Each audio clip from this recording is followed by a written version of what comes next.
네, 미국에서 북한에 대한 선제 타격론이 계속해서 나오고 있는 가운데 북한이 오늘 아침 미사일 도발을 했습니다. 앞으로도 북한의 도발이 계속될 것이라는 예상이 계속되고 있는데요. 네, 전문가와 함께 북한의 미사일 발사와 도발 배경, 또 향후 전망 등을 짚어보도록 하겠습니다. 오늘 한국국방안보포럼 양욱 수석연구위원 나와 계십니다. 안녕하세요. 예, 안녕하십니까. 네, 오늘 발사한 미사일이 500여 킬로미터를 날아간 것으로 파악이 되고 있는데 일단은 대륙간 탄도미사일, ICBM은 아닌 것으로 보이는데 어떤 계종일까요? 예, 일단은 한번 그 과거의 사례를 봐야 될 겁니다. 지금 발사한 곳이 방현 비행장입니다. 방현 비행장에서 북한이 마지막으로 발사했던 미사일이 작년 10월 15일과 10월 20일에 이제 미사일 발사를 했습니다. 이 미사일 발사를 놓고 이제 군에서는 이것이 무수단의 발사가 아니겠느냐 이렇게 바라봤었습니다. 예. 그래서 그런 맥락에서 봤을 때 무수단 발사로 볼 여지가 있는데 그런데 이제 단순히 이걸 무수단으로 봐야 되느냐에 대해서는 좀 이견이 있을 수가 있습니다. 왜냐하면 이미 무수단은 작년 6월 22일에 5차, 6차 발사를 이후로 이제 이미 시험 발사가 성공을 한 미사일입니다. 그럼 발사 성공을 한 미사일을 뭐 굳이 또 다시 4개월 만에 또 쏠 거냐. 네. 그래서 이게 단순히 무수단을 그냥 그대로 쐈다라기보다는 북한이 지금 얘기하고 있는 것이 뭐겠습니까? 김정은이 신년사를 통해서 ICBM을 올해 이제 어느 정도 기술이 많이 무르익었고 발사하겠다고 얘기하고 있지 않습니까? 그렇다고 한다면은 단순한 무수단 발사가 아니라 ICBM 발사를 위해서 어떤 데이터를 얻거나 무언가 시스템을 실험하기 위한 시범적 발사다 이렇게 볼 수가 있습니다. 그래서 이 자체를 지금 이 오늘 미사일 발사 자체를 ICBM 도발이라고 보기는 어렵겠으나 네. 그러나 이 ICBM 발사를 위한 사전 어떤 준비적 성격의 실험이 아니겠나 생각이 듭니다. 그럼 왜 오늘 했는지 여부도 좀 중요할 것 같은데요. 예, 뭐 일단은 이제 여러 가지 여부가 있겠는데 일단 대내적으로 봤을 때 날짜를 볼 필요가 있겠습니다. 네. 당장 오늘 자체가 뭐냐 하면은 이제 3차 핵실험이 그러니까 2013년 그때 2월 이제 12일이요. 2월 10일에 있었고요. 예. 자, 그다음에 2월 16일 하면은 또 뭐겠습니까? 김정일이 생일이겠죠. 예. 이제 이런 부분도 있고 그래서 일단 날짜 측면에서는 이런 부분이 있을 수 있는데 그럼 왜 그럼 하필 또 지금이냐? 날짜도 예를 들어서 김정은 생일이 2월 16일이면 15일 날 쏴도 되고 그러게요. 16일 날 당일 날 쏴도 되고 네. 안 그러면 뭐 월요일 날 쏠 수도 있는 거고 근데 왜 하필이면 오늘이냐? 결국 이 부분에 있어서는 미국의 어떤 흐름과도 한번 봐야 되지 않겠느냐. 북한이 뭔가 행동을 할 때는 네. 여러 가지 측면이 있습니다. 일단 대외적, 특히 이제 미국을 바라보는 측면, 그다음에 한국을 바라보는 측면, 그다음에 또 안 그러면 자기 내부를 바라보는 측면 이런 세 가지 측면을 놓고 볼 수 있는데 결국 미국에 대해서 어떤 메시지를 전달하는 게 아닌가라고 볼 측면이 있는 것이고요. 그리고 이제 또 기술적으로 봤을 때 아까 말씀드렸다시피 ICBM 발사를 하긴 해야 되는데 ICBM이 곧바로 그냥 발사한다고 되는 게 아닙니다. 네. 뭔가 이렇게 우리가 그렇지 않습니까? 뛰기 전에는 걸어야 되고 걷기 전에는 기어야 되지 않습니까? 마찬가지로 북한도 그렇게 차분차분 기술을 쌓아왔고요. 그러니까 작년까지 소위 중거리 탄도미사일인 IRBM, 무수단의 어떤 기술력을 높이고 입증하는 데까지 이제 기여를 해왔다면 이제 그 다음 단계인 대륙간 탄도미사일에 대한 어떤 능력을 키워나가는 과정에 있는 것이 아니냐 이렇게 볼 수가 있습니다. 예, 이번 북한 도발이 이제 다음 달 한미 연합훈련에 대한 반발의 성격도 있다 이런 분석도 나오고 있는데 트럼프 행정부 출범 이후에 이 대북 강경 정책에 대해서 좀 일종의 테스트다 이런 얘기가 있거든요. 미국의 반응에 대해서는 어떻게 예상하십니까? 사실은 이제 미국이 그동안 북한의 어떤 행동을 놓고 굉장히 좀 강경한 발언들이 많이 나왔습니다. 특히 지난주에 보고 있으면은 뭐 예를 들어서 브룩스 사령관 같은 경우는 이제 한 회담에서 얘기할 때 그러니까 이게 뭐 적 궁수를 잡지 않으면 결국은 이제 이게 싸움에서 질 수밖에 없다. 네. 이런 얘기도 나오고 네. 여러 가지 얘기들이 나오고 있는데 결국 핵심은 뭐냐면은 미국이 과연 선제 타격을 할 능력과 의지가 있느냐라는 문제가 되겠습니다. 근데 이 부분에 있어서 미국의 의지가 없는 것은 전혀 아니고요. 네. 근데 다만 보면 능력이라는 차원에서 좀 걱정스러운 것이요. 예. 그러니까 어제 보고 있으면은 어제 그 6월하고 이제 죄송합니다. 어제 그저께 그러니까 2월 중에 죄송합니다. 2월 중에 예. 2월 6일하고 7일 그 양일간 미국 상원 하원에서 이런 어떤 군사 대비 태세에 관한 청문회가 있었습니다. 네. 여기에서 관한 내용이 뭐냐면 미국에서 이제 국회의원들이 많이 질문을 한 것이 야, 지금 미국이라는 나라가 지금 과연 두 개의 전쟁을 동시에 이끌어갈 수 있느냐. 무슨 말인가 지금 처음에 지금 미국이 전쟁하고 있는 곳이 어딥니까? 중동에서 IS하고 싸우고 있지 않습니까? 네. 지금 이렇게 싸우고 있는 와중에 북한과의 또 어떤 전쟁을 또 지금 수행할 수 있는 그런 능력이 있느냐라고 물어보는데 그 이제 소위 미국의 대답이 굉장히 좀 그 미군 그 수뇌부의 대답이 굉장히 좀 절망적이었습니다. 뭐냐면 지금같이 해서는 안 된다. 시퀘스터 상황에 의해서 지금 미국의 대비 태세가 엄청나게 줄어든 상황이고 뭐 예를 들어서 해군은 99년 만에 최악의 가장 적은 전력을 가지고 있다. 네. 이런 식으로 이제 표현을 하는 등 그러니까 지금 미국 자체가 한계가 있는 것이 아니냐라는 발언이 미국 내부에서 나왔습니다. 네. 근데 그런 와중에 북한이 지금 미사일을 발사했다라고 하는 것은 네. 결국 뭐냐면 어떤 미국 내부의 논의를 보고 그 이제 소위 선제 타격의 어떤 가능성은 상대적으로 적다. 그러니까 한번 미국이 어떻게 움직이는지 보겠다라는 차원에서 네. 소위 얘기하는 간보기 차원에서의 발사일 가능성도 충분히 있다고 봅니다. 그렇다면 미국의 반응은 저희가 어떻게 예상해봐야 될까요? 일단 미국 반응은 그 말은 많이 좀 강경해지겠죠. 그다음에 일단 아마 그 뭐 이런 어떤 국무부나 기타 부서에서의 어떤 그 비난 성명 이런 것들은 충분히 예상이 되고요. 이제 결국 요는 얼만큼 실질적으로 이제 미군이 대응하느냐의 문제일 겁니다. 근데 이제 의외로 보고 있으면 미군의 전력을 전진 배치를 많이 시켜놓긴 했어요. 그래서 F-22 전투기 같은 거 이제 가데나 기지에 갖다 놨죠. 그 다음에 F-35B라고 그래서 이제 최신형 스텔스 수직 이착륙기가 있습니다. 네. 그거 지금 전진 배치했죠. 그래서 의외로 전진 배치는 많이 시켜놨는데 과연 이러한 전력을 미국이 투사할 것이냐. 그래서 한반도에 예를 들어서 뭐 급하게 막 파견을 보내가지고 해서 그래서 예를 들어서 북한을 좀 이렇게 압박을 할 거냐. 네. 여기가 결국 관건이 될 것이고 아마도 지금 이제 트럼프 행정부 입장에서 지금 일단 트럼프 대통령이 던져놓은 말이 있기 때문에 아마도 미국이 좀 이렇게 무언가 행동을 할 가능성은 있습니다. 근데 있지만은 그 행동이라는 것이 뭐 북한을 뭐 공격을 하고 뭐 한다라기보다는 네. 전략 자산이 전반 한반도 쪽으로 전개할 가능성. 그 다음에 지금 이제 소위 한미 연합 훈련이 사상 최대가 될 거라고 얘기를 하는데 예. 이게 이제 사실 그 사상 최대가 될지 아닐지에 대해서는 좀 지켜봐야 될 측면이 있었습니다. 근데 지금 상황이 되면은 미국 입장에서는 작년보다도 더 많은 병력이라든가 자산을 투입할 수밖에 없지 않겠느냐. 왜냐하면 작년만 해도 사상 최대라고 얘기를 했거든요, 우리가. 네. 그러니까 예. 이게 계속 이제 이렇게 이런 상황 자체가 이제 에스컬레이트 되는 이 상승되는 그런 효과가 기대가 됩니다. 일단 긴장이 계속 고조될 것 같은데 만약에 선제 타격이 이루어진다면 어떤 무기들이 투입이 되나요?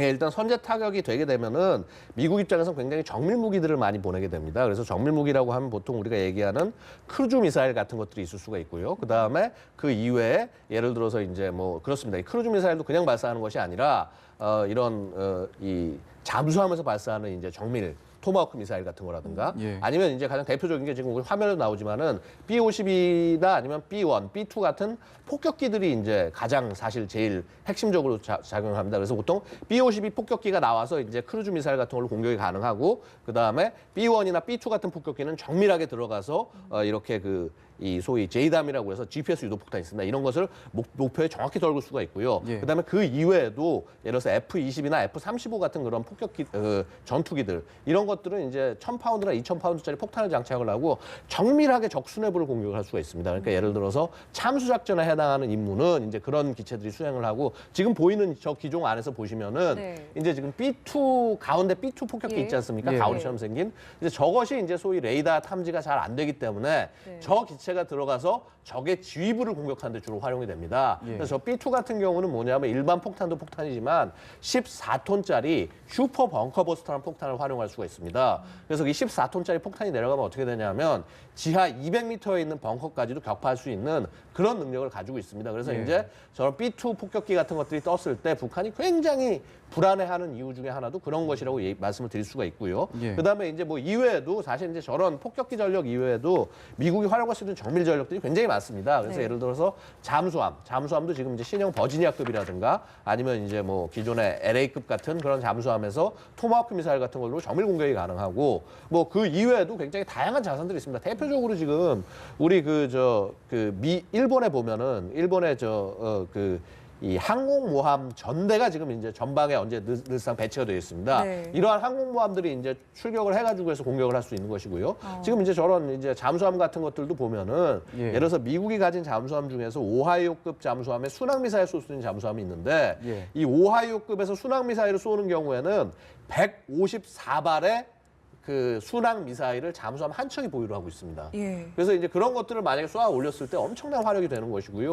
뭐 이외에도 예를 들어서 이제 항공모함이 있으면 항공모함 자체에서만 뭐 이렇게 뭐 전폭기만 뜨는 것이 아니라 예를 들어서 항공모함 옆에 보는 이지스함들이 이제 옆에 호위를 쓰지 않습니까? 그 이지스함들도 보면 그 배 하나당 거의 90발이 넘는 미사일을 보유를 하고 있습니다. 예. 그럼 이제 그런 이제 구축함이 이제 뭐 예를 들어서 4척 5척이 옆에 달라붙는다 그러면은 북한에서 역시 한 뭐 100여 발 이상의 이제 탄도미사일 공격이 그러니까 순항 미사일 공격이 가능하고요. 네. 그러니까 결국은 뭐냐면은 화력으로 봤을 때는 북한이 엄청나게 많은 탄도미사일들 뭐 1000발 이상을 보유하고 있다라고 얘기하는데 네, 네. 1000발을 절대 동시에 못 쏩니다. 왜냐하면은 우리가 총알이 1000발이라고 그 1000발을 동시에 쏠 수 있는 게 아니지 않습니까? 그렇죠? 그쵸. 총 숫자만큼 쏠 수 있겠죠. 그렇죠? 예. 마찬가지로 북한이 미사일을 1000발을 갖고 있다고 그러더라도 미사일을 동시에 쏘는 것이 아니라 미사일 발사대 숫자만큼 쏠 수 있는데 예. 그 발사대 숫자가 예를 들어서 지금 우리가 알려지기는 한 200개 정도 미만이다라고 얘기를 하고 있는데 예. 실제 전쟁이 나면은 200개가 동시에 다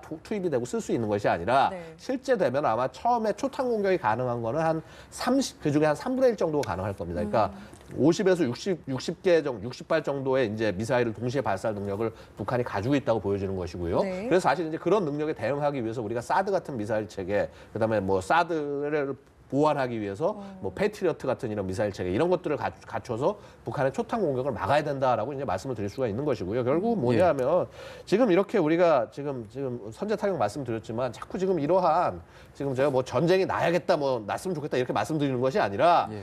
이러한 상황은 결국은 북한이 지금 스스로 자초하고 있는 것이 아니겠느냐. 네. 계속 지금 이렇게 미사일 발사나 ICBM 발사 이건 결국은 뭐냐면 전쟁을 하자고 하는 행위로밖에 안 보이는데 네. 이런 것들을 자꾸 지금 북한이 반복을 하고 있기 때문에 네. 동북아의 질서 자체가 굉장히 흔들리고 있고 그다음에 미국도 과민하게 반응하고 있고 당연히 그 이 위협을 직접적으로 받는 대한민국 자체는 이것에 걱정을 하지 않을 수밖에 없는 상황이 되었다 이런 말씀드릴 수 있는 것이죠. 그렇다면 이렇게 지금 말씀하신 것처럼 걱정을 하게 되는 상황이기 때문에 그 사드의 주한미군 배치에 대해서도 당연히 또 얘기가 나오지 않겠습니까? 아마도 사드 배치를 좀 더 당겨야 되는 것이 아니냐라는 그런 움직임들이 분명히 있을 것입니다. 예. 그래서 뭐 예를 들어서 말입니다. 예를 들어서 만약에 이번에 한미 연합훈련에서 굉장히 미국이 초강수를 둬서 나온다라고 한다면은 네. 이런 걸 생각해 볼 수 있겠습니다. 그러니까 사드 지금 미국 본토에 있는 사드 체계를 예. 지금 뭐 우리 뭐 성주기지나 이런 것들이 아직 안 갖춰지긴 했겠지만은 예. 이거를 일단 전개를 무조건 해갖고 와서 여기서 전개해보는 훈련을 한번 실시를 하고 뭐 그다음에 다시 돌아간다든가 가능하니까. 여러 가지 이제 그런 것들 왜냐하면 사드 시스템 자체가 뭐냐면 C-17 같은 대규모 수송기에다가 얘를 집어넣으면 수송기 몇 대로 동시에 날아가지고 해서 이거를 배치할 수 있게 되어 있는 그런 시스템이거든요. 네. 그래서 이제 예를 들어서 그런 것들을 실제 전개를 해보는 것이 이번에 뭐 한미 연합훈련에서 뭐 만약에 할 수도 있지 않겠나 뭐 제가 한다라는 것이 아니라 예. 예를 들어서 만약에 이제 어떤 북한의 이런 위협들이 계속 커진다고 한다면은 그런 것들을 한번 이렇게 실험을 해보는 것도 반드시 필요한 일이 아닌가라고 생각이 됩니다. 예, 북한의 도발이 오늘 이제 미사일 발사로 그치지 않을 거다 이런 전망이 나오고 있는데 향후 예상되는 이 북한의 도발은 또 어떤 게 있을까요? 예, 일단 북한 도발의 가장 큰 것은 최종적으로는 역시 ICBM 발사. 왜냐하면 김정은이 입으로 뱉었기 때문에 네. 예. 김정은 북한에서 어떤 존재입니까? 신 같은 존재 아닙니까? 신이 이렇게 ICBM 시험 발사한다고 했는데 안 할 수가 없는 거죠. 무조건 얘가 실패하고 성공하고 무조건 해야 되는 겁니다. 그다음에 실패를 했다고 하더라도 성공처럼 보여줘야 되는 게 북한의 입장이라고 할 수 있고요. 그래서 그러다 보니까 ICBM 발사 전까지 저렇게 지금 오늘 발사와 같이 이렇게 뜸을 들이는 행동들을 계속 할 겁니다. 앞으로도.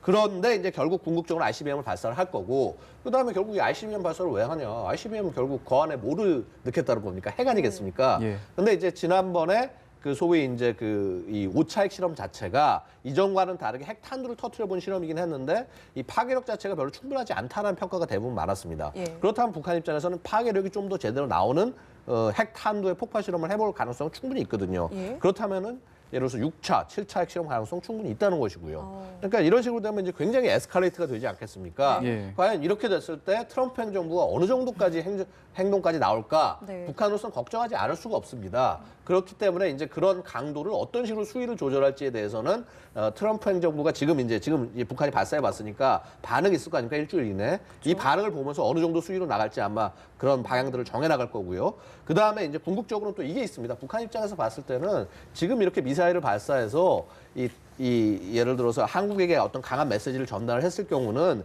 이게 역효과가 날 수도 있습니다. 뭐냐면 지금 우리 전국 자체가 사실 보면은 지금 그 예를 들어서 뭐 이게 탄핵 정부이기 때문에 굉장히 좀 이렇게 집중이 안 되는 그런 상황이지 않습니까? 네. 예. 그러다 보니까 이거 괜히 이제 미사일 계속 발사해가지고 해서 탄핵 정국 사라지고 그다음에 자신들에게 적대적인 어떤 그런 분위기가 형성이 되면 북한으로서는 좋을 부분이 없기 때문에 네. 분명히 이런 부분에 있어서도 속도 조절을 하지 않을까라는 추정이 분명히 가능하겠습니다. 그럼 오늘이 12일이고요. 당장 아까 말씀하신 것처럼 16일은 김정은 생일인데 그럼 16일에도 어떤 도발 가능성이 좀 있지 않겠습니까?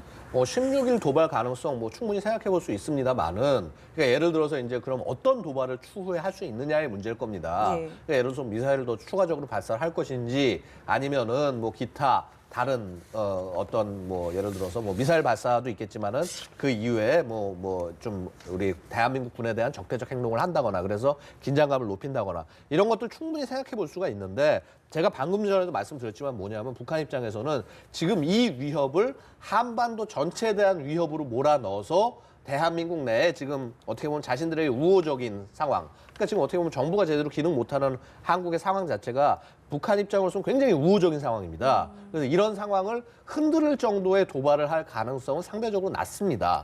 그러니까 되려 이제 그런 도발의 명분과 기회가 생기는 것은 한미 연합훈련, 키 리졸브 훈련 때가 아마 이제 북한으로서는 이 굉장히 승부수의 시기가 될 것이고요. 예. 근데 지금으로서는 16일 날 대규모 도발이 있을 가능성에 대해서는 저는 조금 회의적입니다만은 네. 그럼에도 불구하고 워낙 북한이 예상 불가하기 때문에 뭔가 대비해 둘 건 반드시 필요하겠죠. 유엔에서도 굉장히 북한 도발에 대해서 좀 주의 깊게 좀 보고 있지 않겠습니까? 그럼 예. 도발을 한다는 거는 유엔 안보리 뭐 결의 위반은 뭐 충분히 하겠다 이런 뜻으로 볼 수 있겠군요. 예, 계속 해왔고요. 이미 오늘도 했고요. 예. 예. 그다음에 앞으로도 계속 할 거고요. 그러니까 뭐냐면은 지금 그겁니다. 그러니까 이렇게 북한이 이런 탄도미사일 같은 걸 발사하는 것 자체가 지금 유엔 대북제재 조항에 의해서 뭐 트리거 조항에 의해서 곧바로 이런 거는 다시 회의를 또 해가지고 해서 가고인데 지금 이게 작년부터 내내 반복되지 않았습니까? 예. 핵실험도 계속 해왔고. 그러니까 이런 일들 자체가 결국은 유엔 대북제재가 말로만 끝나는 실효성에 대해서 예, 얘기가 그쵸. 나올 수밖에 실효성에 대해서 없겠습니다. 자꾸 얘기가 나오는 거고 그다음 대표적으로 이겁니다. 지금 뭐냐면 유엔 대북 제재를 했으면은 이행 결의를 그러니까 이런 유엔 대북 제재에 대해서 우리가 이런 일을 했습니다라는 보고서를 내야 되는데 네. 이 보고서를 낸 나라가 제가 알기로 한 50개국이 되지가 않습니다. 그러니까 유엔 회원국이라면 전부 다 이런 내용들을 보고서를 내면서 그리고 앞으로 더 이 좀 북한에 대해서 제대로 좀 압박을 하겠다. 네. 그러니까 좀 더 궁극적으로 나가면은 이 국제사회가 정말 이게 문제다라고 생각을 한다면 북한 국적의 사람들의 출입국 자체를 제한하는 그런 행동으로 나가는 그러니까 이거는 정말 이제 최후의 경우이긴 하지만은 네. 예. 그런 정도의 초강수를 두는 행동으로 나가야 되지 않겠느냐. 결국은 트럼프 행정부가 군사적 행동으로서는 어떤 한계를 보일 수 있을지 모르겠으나 네. 여전히 오바마 행정부와 마찬가지로 하지만 최소한 이 유엔 대북 제재에 관한 하는 굉장히 좀 강경한 행동을 나서야 되는 것이 아니겠느냐. 그다음에 이제 결국 이 모든 것들이 달려 있는 것이 트럼프 행정부가 이제 예를 들어서 중국과의 관계, 러시아의 관계를 어떻게 붙잡고 나갔을 때 이 소위 중국과 러시아가 지금 어떻게 보면 북한에게 일종의 백그라운드가 되어주고 네. 있는 이런 상황이기 때문에 네. 이 부분을 어떻게 이제 유효하게 미국이 막을 수 있겠느냐 이런 부분도 달려 있고 그다음에 사실 이게 미국 문제가 아니라 우리 문제입니다.